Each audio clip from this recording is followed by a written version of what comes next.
So this video is going to be a bit different from my other videos, and I'll explain why. So just yesterday, I was in a relatively short flight between the place where I live to another place where I'm going to spend Christmas. It was about an hour and a half long. And about midway through the flight, as I was trying to get some sleep, some shut-eye, I get quite bored on flights quite easily, even the short ones. And yesterday, that was aggravated by the fact that once we boarded on the plane, it took an extra 45 minutes to leave because they couldn't find a slot. Yeah, it's a very busy airport. Anyway, I digress.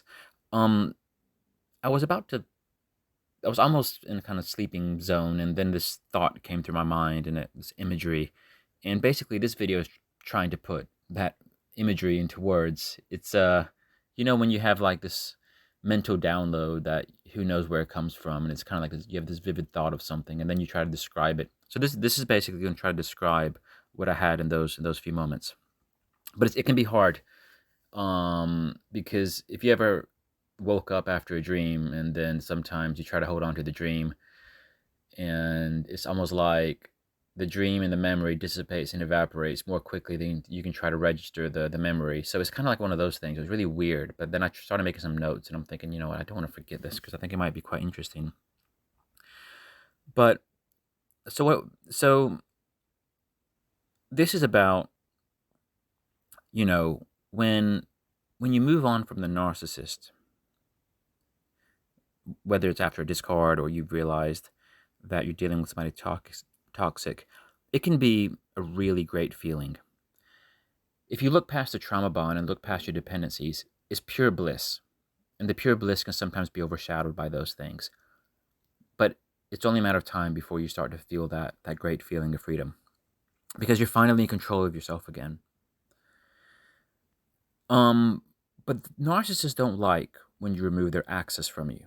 Narcissists like to have access to you. They like to keep tabs on you. And there's two key things that they want to keep knowing about you once you're no longer a part of their life. There's a few things that they want to just keep on knowing about you after the breakup. Because in a way, narcissists are afraid that you might gain new clarity, that you might be moving forwards, that you might be becoming a more productive person, you might be meeting new people. And narcissists can really feel when your energy is starting to pick back up. They can really feel when you're starting to move forward in a direction that suits you. It's kind of like, narcissists work really hard to create this dark pit for you when you're with them, and they try really hard to make you stuck in that pit. And that's the place where they're comfortable having you. They're comfortable having you in their life if you're in that dark pit. And they don't ever want you to leave that place where they have more access to you than other people. They have more of a say over your life than other people, and they have more of an influence over you than other people. You have limited to offer, but what you have to offer can only be directed to the narcissist as and when they need to call upon it. So, narcissists, they don't want you to leave that dark pit that they've created for you, even after they've discarded you. And they want to see to it that you never move on. And that's why they check up. That's why they stalk your social media. That's why they ask people about you. That's why they send flying monkeys to go see how you're doing. And it's not just that. So a lot of the narcissists' control and manipulation comes from you as well. And what I mean by that is narcissists know, or at least they hope, that you'd follow their social media, for example, that you're watching them after they've left you. So when they post pictures of, say, their new supply, maybe with the breasts bulging out of her shirt, her ass hanging out of her pants kind of pictures, that's a move to make you jealous. That's not really a sincere, natural post.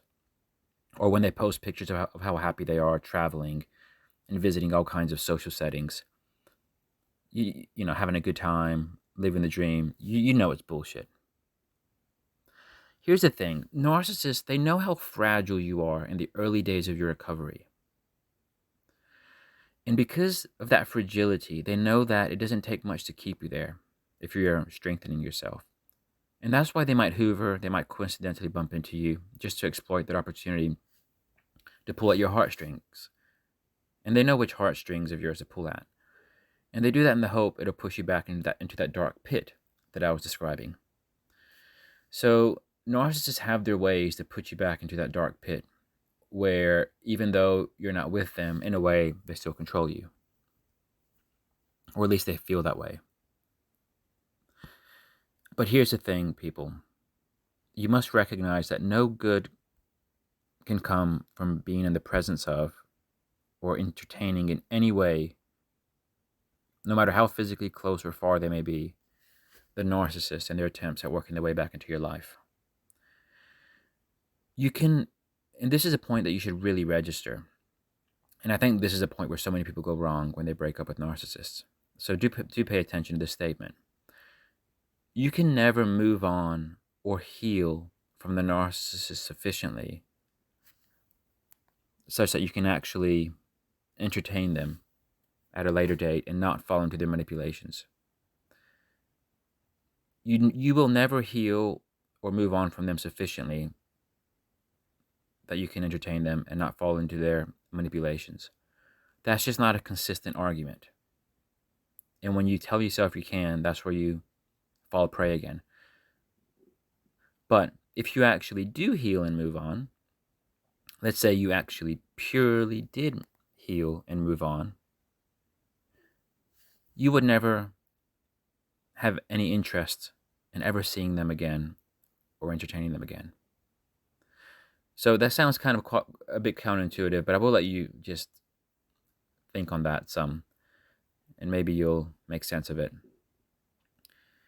And if you did heal and move on completely, and somehow you did cross paths with a narcissist, after all, we do bump into people here and there, and sometimes it is coincidence, you would see them as uninteresting, almost like you would see a third cousin, maybe a fifth cousin, who you would have met maybe 2 or 3 times in your life and you have no interest in.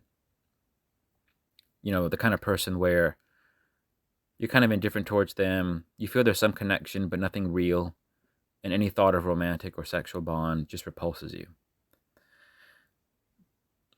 Or you're unable to even register it because the part of you that once would have registered those thoughts is basically dead. So do keep that in mind. Do keep in mind the place the narcissist wants to keep you once they've discarded you. It doesn't matter if they don't want you back in their life as a partner. They still want to keep you in that dark pit.